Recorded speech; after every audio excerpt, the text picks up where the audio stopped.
Hey awesome people, of course it is Finn here once again. That is FYNN, and by the time you guys are seeing this, I will be away from the 28th of November till the 7th of December, I think. So of course this is pre-recorded on the 15th of November. I know, time travel, it's amazing. But yeah, hopefully nothing major happens that would impact the Ballon d'Or within this 2-week period of time beforehand. But yeah, I have to make it now while I'm writing my last 2 weeks of exams of my finals, just so that yeah, I do have some videos to push out in that time. And of course, once I'm back from that, I can record pretty much daily, which is incredible because that's what I want to do. Because if I can do that, then I can actually maybe further this YouTube thing, which I want to say before I get too far into this, by the time you guys see this, hopefully I would have reached 250 subscribers, which to me, that is an insane amount of people to watch my content. And we have passed 10,000 views on this channel, which by the way guys, if you guys could help me reach 300 subscribers, maybe even 350 by Christmas or by the end of the year, that would be an amazing gift to me and I would really appreciate that. So if everyone here just shared and liked, that would really just help me. So one of those and a share, subscribe, that would help me out massively. Now of course, the Ballon d'Or, the top 10, I did make this video in June, but of course 5-6 months later, this is just an update because lots of things have changed, but it's lots of the same players I have mentioned, maybe different orders, because of how the new season has started off for them.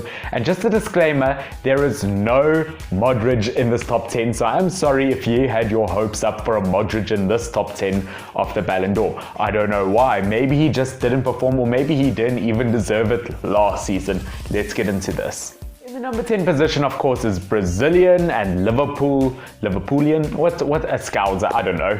Alisson Becker, of course, the Liverpool goalkeeper, got 3 clean sheets in 3 different competitions last season, of course.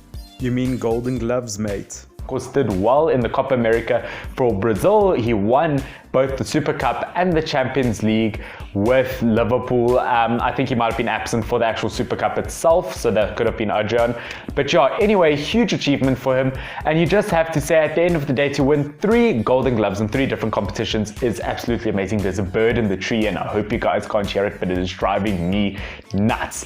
But yeah, I do have to say, amazing goalkeeper. And I asked a few videos ago if you guys thought Alisson was the best goalkeeper in the world at the moment. You guys tended to agree with me. By the way guys, if you answer my question of the video when I do end up making it, I will end up putting you guys in the video your comments if you agree or if you disagree. So yeah, make sure you listen out for that. But yeah guys, definitely I think the Liverpool goalkeeper, one of the best goalkeepers in the world, has to make this list. And yeah, let's get into that number 9 position. Number 9 is going to be Bernardo Silva. Now, of course, there's this whole thing that happened with him tweeting Benjamin Mendy this picture. Lots of people perceived it as racist, of course, which I mean, lots of people got offended by, but Benjamin Mendy himself, who he sent it to, didn't get offended. They're friends, they joke like that. And I feel like if Benjamin Mendy isn't offended by it, then who cares? We can't get offended on someone else's behalf. When a friend sends another friend a message and they find it funny, you cannot get offended on someone else's behalf.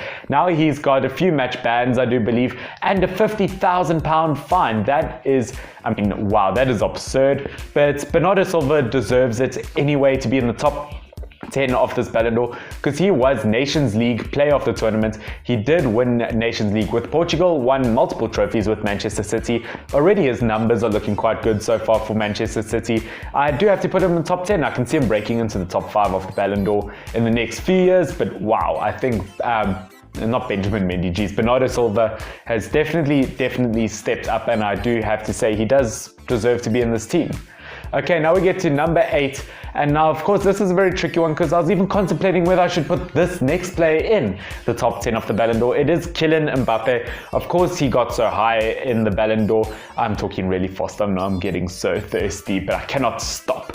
But yeah, Kylian Mbappe of course got so high in the Ballon d'Or last season because of the World Cup, but because he hasn't done anything superb for France so far this year, I do have to say he's going to fall back a bit to the number 8, if even in the top 10 of the Ballon d'Or. But at the end of the day, still a great season. Really, he dominates League One when it comes to goals and assists. I mean, like you really haven't seen. I mean, to think he's like still so young is still incredible.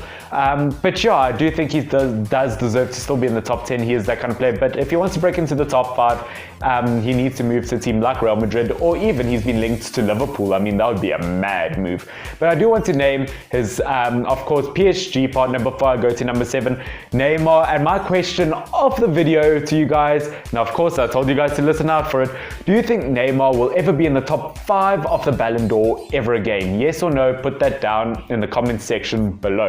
Now we get on to number 7. Number 7 is going to be De Ligt. Now of course he hasn't had the best start so far to his Juventus career, but I do have to say, wow, to captain Ajax before the age of 20, to Champions League semi-final, to do so well with Ajax in general in their league, and to get to the final of the Nations League with Netherlands. I mean, to the fact that Netherlands have two really strong players is just absolutely amazing. Two of probably the best centre-backs in the world. But yeah, of course, De Ligt still has a bit of work to do. But I have to say, De Ligt, because he hasn't had that great of a start to his Juventus career compared to what some people thought, I am only going to put him in 7th, but he could make his way closer to the top 5 as he gets older, probably like Virgil van Dijk has.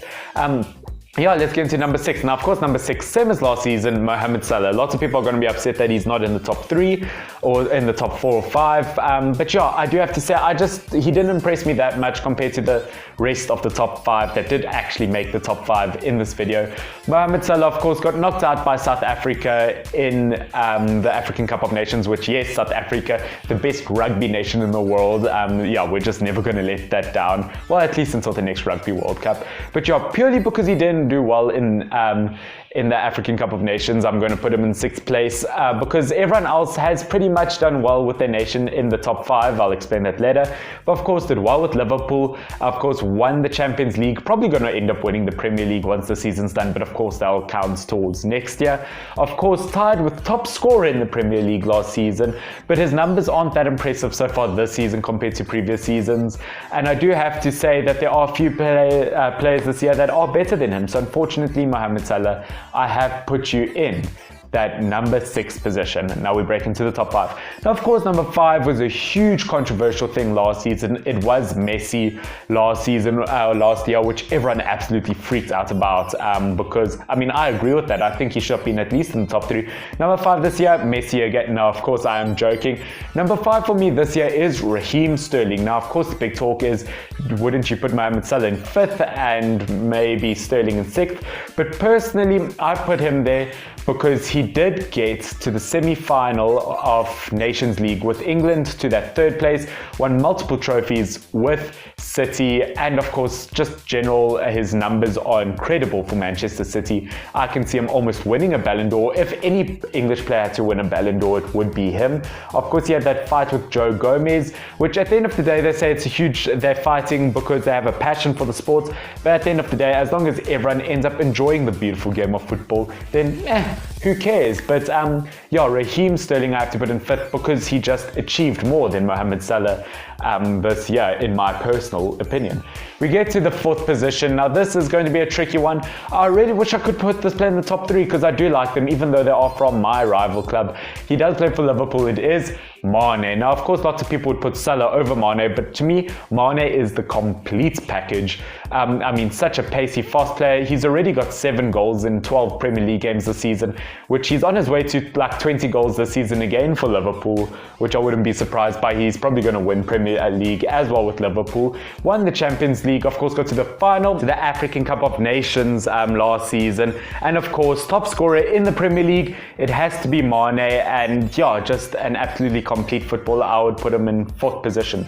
Now, top 3 is where it really gets crazy. Of course, everyone knows who the top 3 is going to be. And yes, it is not going to be Modric, as I did say.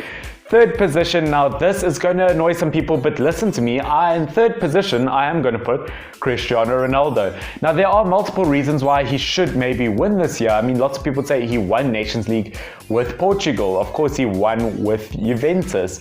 But yeah, there are reasons why I don't think that he will end up winning the Ballon d'Or. He wasn't the top scorer in the Italian league, which lots of people thought he would be, and he didn't get that far in the Champions League. And those two factors, if you're the top scorer, if you're an attacker, and the Champions League have a huge role in where you do get in the Ballon d'Or. And sadly, I don't think Ronaldo is going to make it. As great of a footballer as he is, as well he did with Portugal, as well as he did with Italy in general. Unfortunately, I just can't give it to Cristiano Ronaldo, and I am sorry for that to all the Cristiano Ronaldo fanboys and fangirls out there. Now we get to the top two, and I'm just going to name number one, obviously, because if I name two, you know what one is. You know how that kind of stuff works, right?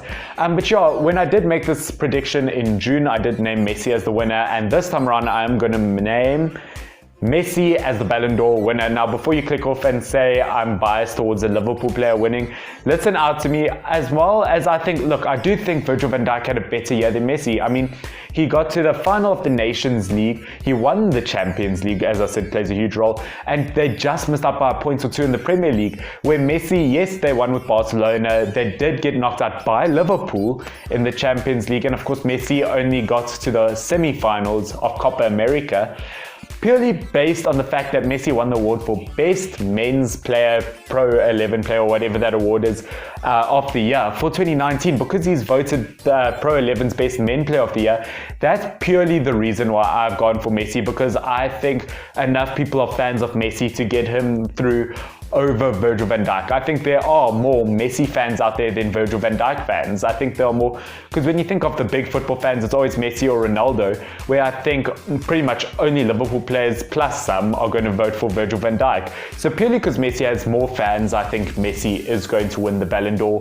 And of course, that is a bias thing. Of course, he doesn't maybe deserve it then over Van Dijk, but I think that's how it's going to play out. Now, of course, I hope you guys have enjoyed this video. As I said, it is pre-recorded. I'm going to make a few more pre-recorded videos, but I hope you guys seriously have enjoyed this video. Love every single one of you. Please do like, share, subscribe, and get this channel to 300 to 350 subs by the end of the year. I would appreciate that endlessly. This has been Finn, FYWN. Love all of you. Stay awesome. Cheers.